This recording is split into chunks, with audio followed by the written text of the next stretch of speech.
Мы долго молчали, хватит. Досмотрите это видео до конца, и вы узнаете, как власть призвали принять меры по освобождению граждан Республики Таджикистан из заключения в Кыргызстане. Подписывайтесь на наши обновления, чтобы всегда оставаться в курсе событий.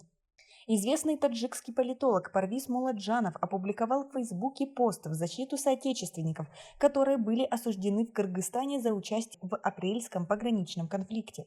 В Кыргызстане двух граждан Таджикистана приговорили к пожизненному заключению. Об этом мы рассказывали в прошлом видео. Наргиз Джаборова, жена Абдуразика Кахорова, в беседе сообщила, что на суде присутствовал только назначенный Кыргызстаном адвокат Мелс Абдураимов, но, к слову, отказался комментировать вынесенный судом приговор. Власти Таджикистана не прокомментировали приговор, и таким образом наши соотечественники находятся до сих пор в чужой стране. Как вы относитесь к такой ситуации? Свои ответы напишите нам, пожалуйста, в комментарии. По мнению таджикского политолога Парвиза Муладжанова, цель этой акции – показать мировому сообществу, что именно таджики виноваты в произошедшем, что беспорядки действительно были инициированы таджикской стороной.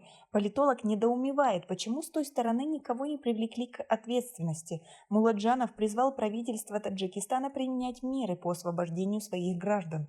Если таджикское правительство не приложит серьезные усилия для спасения своих граждан, многие в будущем, если возникнет такая необходимость, не встанут на защиту Родины, уверен он. Парвиз Муладжанов предупреждает правительство Таджикистана, что государству будет очень сложно мобилизовать население и местное сообщество, если оно не поддерживает участников народного сопротивления. Какой толк от народного сопротивления, если его участников не поддерживает государство? Тогда армия и пограничники останутся одни в трудную минуту, без поддержки, говорит он.